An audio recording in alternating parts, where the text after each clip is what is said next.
recent amendments to the Investors Lease Act has not been without a criticism. Farmers groups and other civil society organizations express worry that longer leases may mean putting land in the hands of the few. On September 3, President Marcos signed into law Republic Act number 12252, amending the Investors Lease Act. This extends the maximum period by which foreign investors may lease private land in the Philippines from the previous cap of 75 years to 99 years. Is Republic Act 12252 really tilting too far at the expense of local stakeholders in favor of foreign capital?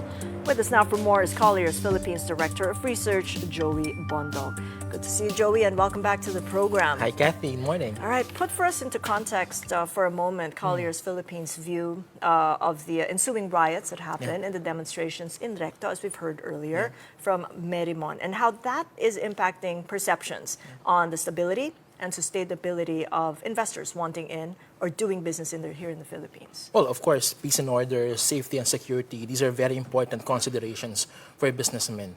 Whether it's a property developer or a manufacturer, it's important that when you go to a country like the Philippines, there's stability and there's sustainability of operations. So it's very important, of course, that the police has been able to contain all those riots, and we hope that these peaceful protests continue. You know, it's a sign of a democratic country after all. What kinds of conversations are you having right now with your clients, and what are you telling them when they express concerns? Well, right now, clients are really on some of them are on a wait and see. But I would like to believe that developers, for example, they continue to land bank. These are, of course, concerns for them. But we're not seeing any, drastic measure on the street. So it's a business as usual for a lot of developers, and even for foreign locators, for foreign manufacturers that are aggressively looking at the Philippines. I think, Kathy, what's very important, and for every businessman, there's sustainability, there's stability. We want to make sure that we, for example, the government honors contracts, there's sanctity of contract. They don't change the rules of the game mid-game, midway through the implementation of certain policies. For example, if the government, for example, promises tax breaks, those tax breaks should be granted to these foreign investors. And now government is promising 99 years in the Investors Lease Act, which is an amendment to the current or previous 50 plus 25. Is that going to get them here and invest in the Philippines finally? Definitely. It sends the right signal, the message that the Philippines is open for business. Because from previous 50 plus 25, of course, and then the 25 years is not really committed. But right now, it's on text, it's a law already, although the implementing rules have yet to be signed. But we believe that this is a step in the right direction. If you want to attract multi-million dollars of foreign direct investments, and for the investors to be able to recoup their investment, they should be able to operate here in the Philippines for the long haul. So this is definitely a very good measure, and given all those pro-business policies that the government has previously enacted, ease of payment of taxes, Foreign Investments Act, this is one measure that will complement those recently enacted law, and we believe that this will play a crucial role in helping the Philippine government attract more foreign direct investments and generate more jobs and livelihood in the countryside. It is indeed one measure, but then it's not like we're the first. That's correct. First mover, Singapore, Hong Kong, the Maldives. That's right. 99 years. That's they've been having that for the longest time. So what would make investors come here at a time that it's wait and see, as you say, because of the riots, the demonstrations, the investigations? Yeah, at least it puts the Philippines at par with our neighbors. When you look at Malaysia, Singapore, for example, Indonesia, these are countries already implementing that 99-year lease term. Outside of Southeast Asia, you have Hong Kong. What's important, Kathy, is that if you look at the property sector right now, the industrial sector continues to thrive, it continues to grow. And we believe that if you want to attract all these major manufacturers, manufacturers of electric vehicles, batteries, semiconductors, they will be requiring these longer land lease. And we want to sustain that. Data centers, for example, these are capital intensive investments. And again, they will only invest in the country if you offer longer land leases.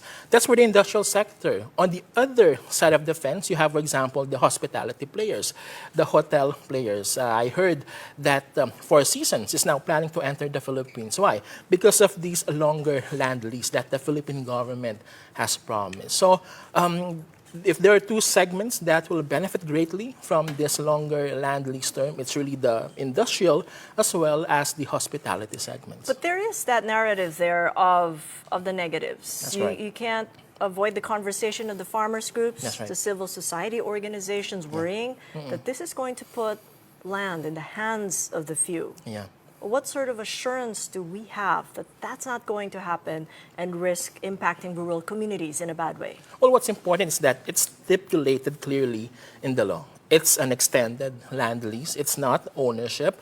We believe that this is a middle ground between what can be acquired, what can be purchased, and what can be leased in the Philippines. Again, after that 99-year lease term, it can be developed, that the property can be redeveloped into another use, which should benefit local producers, local players in the Philippines. But what's important, again, is that it's a 99-year extended lease term, so as to avoid crowding out the local investors and local players from actually acquiring and owning parcels of land in the Philippines. So how much time do you think before we feel the impact of this amendment in the law, considering that our FDIs are already down in the first That's 5 correct. months, 27% That's correct. down because of Trump's tariffs and disruptions that have happened?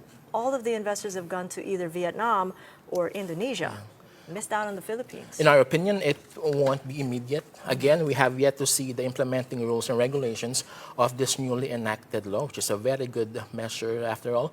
We also need to look at what other factors need to be put in place so as to fully reap the benefits of these extended land lease. We believe that once this is fully implemented, we can have a well-functioning, a more comprehensive supply chain in the Philippines, which again will be beneficial for a lot of property developers.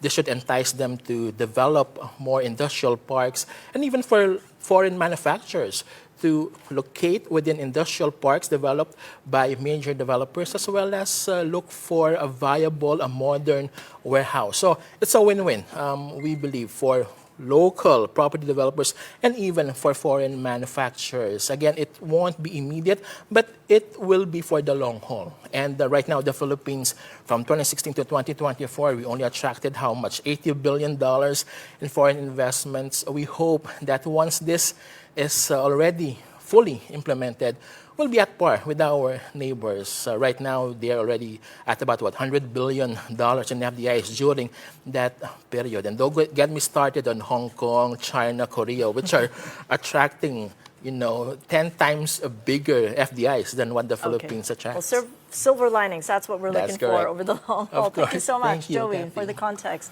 on what's going on. Colliers Philippines Director of Research, Joey Bondoc.